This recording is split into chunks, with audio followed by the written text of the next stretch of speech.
तो स्टूडेंट्स, इससे पहले आप लोगों ने मूल्यह्रास के बारे में पढ़ा कि मूल्यह्रास किसे कहते हैं, उसका महत्व, उसके उद्देश्य क्या है। आइए हम पढ़ते हैं आगे।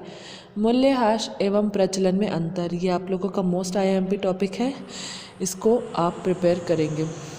मूल्यह्रास किसे कहते हैं? ह्रास संपत्ति के निरंतर प्रयोग में करने से अप्रचलित होने, मूल्य पदार्थ के समाप्त होने या समय के व्यतीत होने आदि कारणों से होने वाली कमी को कहते हैं।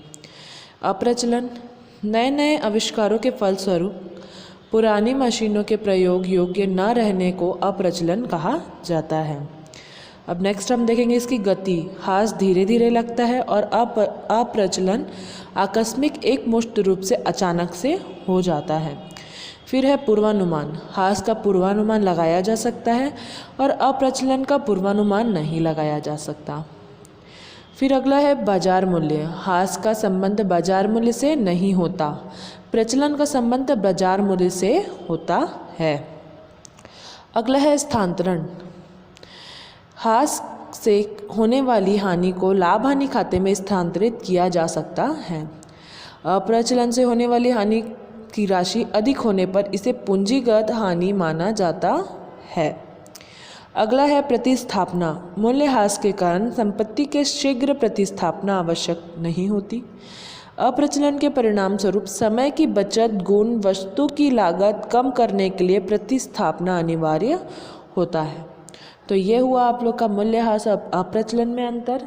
इसका आप अच्छे से प्रिपरेशन करेंगे, ये आप लोगों का मोस्ट आईएमपी टॉपिक है। चलिए अब हम आगे बढ़ते हैं। मूल्यह्रास की गणना की पद्धति।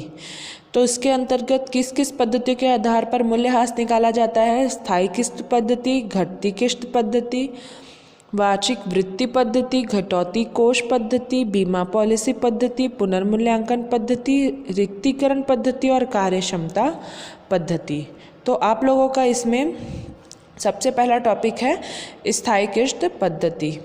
इस पद्धति में ह्रास संपत्ति की मूल लागत पर काटा जाता है तथा ह्रास की मात्रा प्रति वर्ष समान होती है।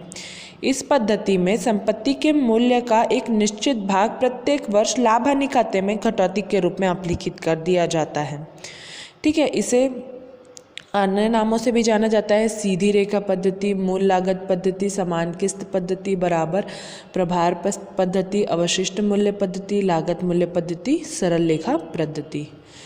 हम लोग देखते हैं स्थायी किस्त पद्धति का अर्थ। स्थायी किस्त पद्धति ह्रास लगाने की वह पद्धति है जिसमें व्यापार के प्रयुक्त संपत्ति पर प्रति वर्ष समान दर रकम से ह्रास लगाया जाता है। यह संपत्ति के जीवन काल की समाप्ति पर एक जैसा रहता है। इस पद्धति में संपत्ति का उपयोग जीवन समाप्त होने पर संपत्ति का मूल्य घटकर या तो शेष मूल्य के बराबर आ जाता है या फिर शून्य हो जाता है। इसके अंतर्गत जब हम लोग किसी संपत्ति पर ह्रास लगाते हैं तो प्रत्येक वर्ष ह्रास की दर स्थायी किस्त पद्धति में समान रहती है। ठीक है, जैसे कि एक 20,000 की हम लोगों ने मशीनरी क्रय की, ठीक है, उस पर ह्रास लगाया जाएगा 10% से। तो 3 वर्षों के लिए उसके खाता बनाना है। तो वर्ष 2013, 14 और 15 के लिए, 2013, 2014 और 2015 के लिए तो हम देखेंगे 20,000 की संपत्ति है, उसको 10% से ह्रास लगाना है। तो 20,000 का 10% 2,000 रुपये, 2,000 उसके ह्रास कोष में जाएगा। शेष हमारी कितने की संपत्ति बचेगी? 18,000 की। फिर नेक्स्ट ईयर हमारा 18,000 रुपये शेष लाया गया होगा। फिर उस पर ह्रास लगाएंगे 2014 में, तो फिर वो 2,000 रुपये से लगाएंगे। वो संपत्ति के एक्चुअल मूल्य पर ही जब हम लोग ह्रास लगाते हैं तो उसे स्थायी किस्त पद्धति कहते हैं।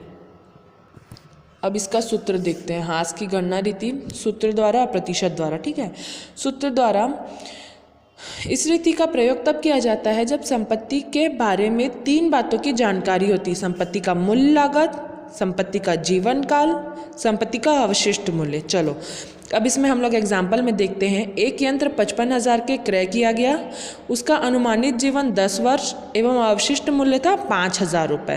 अब इसको सूत्र में कैसे पुट करेंगे, आइए हम लोग देखते हैं। ये सूत्र आप लोगों को याद रखना होगा। क्या होगा, वार्षिक मूल्यह्रास बराबर संपत्ति का मूल्य माइनस अवशिष्ट मूल्य बट्टे संपत्ति का जीवन काल। ठीक है, तो संपत्ति का मूल्य हम लोगों को कितना दिया हुआ है, 55,000 रुपये। उसका अवशिष्ट मूल्य देखिए दिया हुआ है 5,000 रुपये, और अनुमानित जीवन काल दिया हुआ है 10 वर्ष।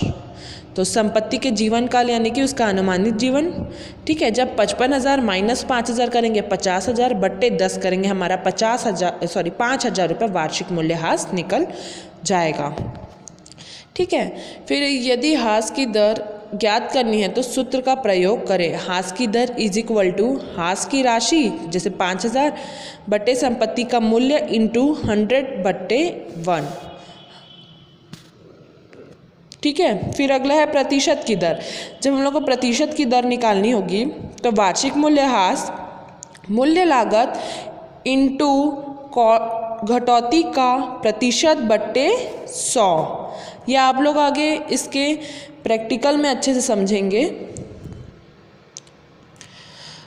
हम आगे देखते हैं स्थायी किस्त पद्धति के गुण और दोष। आप लोग इसका प्रिपरेशन अपने आप से करेंगे।